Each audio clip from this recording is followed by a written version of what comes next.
Simone Veil est entrée au Panthéon avec son mari Antoine, une cérémonie solennelle que vous avez pu suivre sur nos antennes et nos réseaux sociaux. C'est pour nous le fait du jour.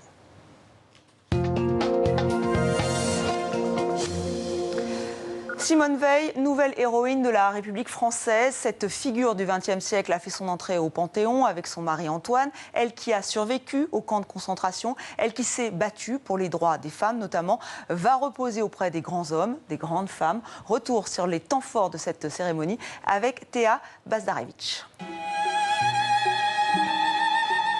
Toute une nation qui remercie Simone Veil. C'est aux côtés de son époux Antoine que l'ancienne ministre s'apprête à rejoindre le Panthéon. Recouverts du drapeau français, les cercueils sont portés par la garde républicaine sur ce tapis bleu, couleur de la paix et de l'Europe. Tout au long du parcours, 21 panneaux retracent les grands moments de la vie de Simone Veil, son adolescence, son entrée à l'Académie française, son combat pour le droit à l'avortement. Dans la foule, des milliers d'anonymes, plusieurs anciens chefs d'État, mais aussi les enfants, petits-enfants et arrière-petits-enfants de Simone Veil, dont la voix résonne à nouveau. Être juive, qu'est-ce que cela signifiait pour moi comme pour mes parents? Dès lors qu'agnostique, comme l'étaient déjà mes grands-parents, la religion était totalement absente de notre foyer familial. La procession est ponctuée d'hommages en chansons, l'ode à la joie pour celle qui a tant œuvré pour la paix entre les peuples, mais aussi Nuit et brouillard de Jean Ferrat, un hymne aux déportés victimes du nazisme.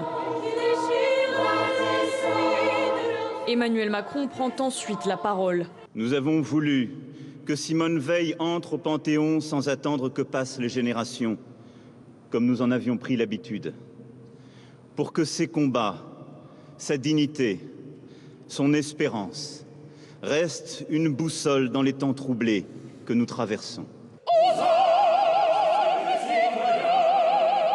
Après la Marseillaise, une poignante minute de silence. Ces chants d'oiseaux ont été enregistrés sur le site mémorial du camp d'Auschwitz-Birkenau, là où Simone Veil a été déportée à 16 ans en avril 1944 avec 1500 autres juifs français. Il est 12h10 lorsque Simone et Antoine Veil franchissent l'imposant portail du Panthéon. C'est ici, sous la nef, que les deux corps seront exposés avant de rejoindre le caveau numéro 6, où reposent René Cassin, Jean Moulin, André Malraux et Jean Monnet, le père de l'Europe. Bonsoir Delphine Horviller.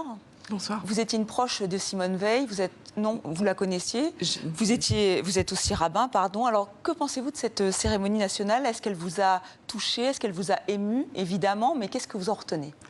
Elle m'a émue, je crois, comme les Français. C'était une cérémonie absolument bouleversante. Moi, j'en retiens des moments extraordinaires, notamment une image qu'on a vue il y a un instant lorsque ces enfants surgissent rue Soufflot face au cercueil de Simone et d'Antoine Veil. Et non seulement ils chantent ce chant de Jean Ferrat qui parle de l'histoire des déportés, mais il le mime en langage des signes, il le signe. Et je trouve que ce moment était particulièrement puissant. Il nous rappelait qu'en fait l'enjeu est là pour nous tous, pour la nation, de savoir comment on transforme ces discours et ces paroles et cette histoire en gestes et en actions. Et de quelle manière ça nous engage, nous, cette génération qui survivons à cela, à son histoire et au témoignage de Simone Veil. Comment on fait, pour reprendre les mots du président de la République, pour face à cette femme qui a joué son rôle et qui a pris sa part, pour à notre tour, nous, génération suivante, jouer notre rôle et mener notre part. Alors ce qui est frappant, c'est qu'effectivement, il y a des très jeunes femmes qui se reconnaissent dans le combat de Simone Veil. On a vu ces t-shirts « Merci Simone ». Justement, elles sont où les héritières de Simone Veil? Vous dites que c'est important qu'on reprenne le flambeau. Oui, parce que l'histoire de Simone Veil, elle parle à tout le monde, en réalité, par un biais ou par un autre. C'est vrai qu'elle parle beaucoup aux femmes, elle parle aux femmes de notre génération. Moi, je suis née dans les années 70, à un moment où j'ai eu l'impression, comme beaucoup de gens de ma génération, que Simone Veil et sa loi nous faisaient un cadeau particulier, une promesse particulière, que nos vies de femmes seraient sans doute différentes de ce qu'elles avaient été pour des générations passées. Mais le combat de Simone Veil, il se décline de mille manières. Il se décline de façon générale dans un combat pour la dignité, dans un combat pour se tenir debout, un combat pour la résilience aussi, une capacité de l'incarner, cette résilience, le fait de se tenir debout malgré tout. Et je crois que c'est particulièrement parlant en notre temps, où certains, et on le sait, sont un peu coincés dans une compétition victimaire. On en parle beaucoup, l'impression que peut-être le fait d'avoir été victime vous donnerait certains droits ou vous enfermerait dans un statut particulier. Ben, l'histoire de Simone Veil, elle vient raconter exactement l'inverse.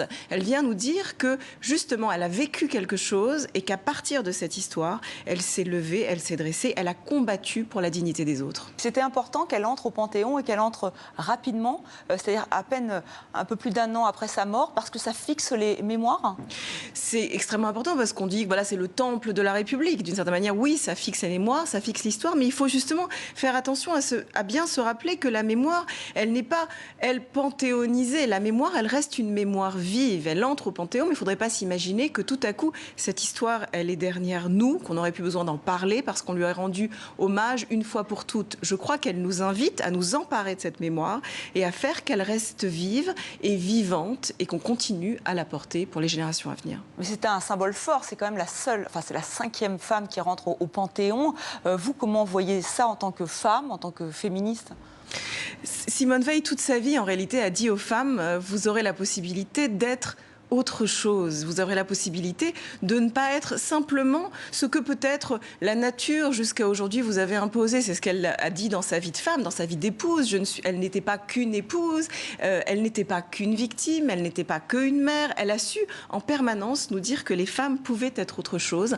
Et ça, c'est un message pour lequel on lui doit tous une reconnaissance éternelle. Alors Simone Veil, aujourd'hui c'est une héroïne. On a l'impression qu'aujourd'hui on a besoin d'héros, d'héroïnes, encore plus aujourd'hui qu'avant, vous le pensez ?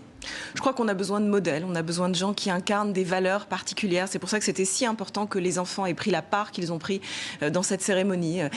Parce qu'il faut que des enfants puissent être témoins de ce qu'ont été la force des engagements des générations passées. Vous savez, au cœur de cette chanson de Jean Ferrat, il y a cette phrase qui dit « Je twisterai les mots s'il fallait les twister pour qu'un jour les enfants sachent qui vous étiez ». Bien entendu, Jean Ferrat parle des déportés en général, mais je crois que cette phrase, elle va résonner encore et encore au sujet de Simone Veil, que les enfants sachent qui elle a été pour qu'ils puissent se construire à l'ombre de ces modèles.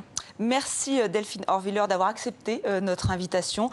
Et bien sûr, donc merci encore une fois d'être venue parler de Simone Veil et de cette entrée au Panthéon. Et vous avez pu suivre cette cérémonie sur nos antennes et nos réseaux sociaux. Et pour aller plus loin sur ce sujet, je vous invite à consulter le dossier préparé par Terrienne.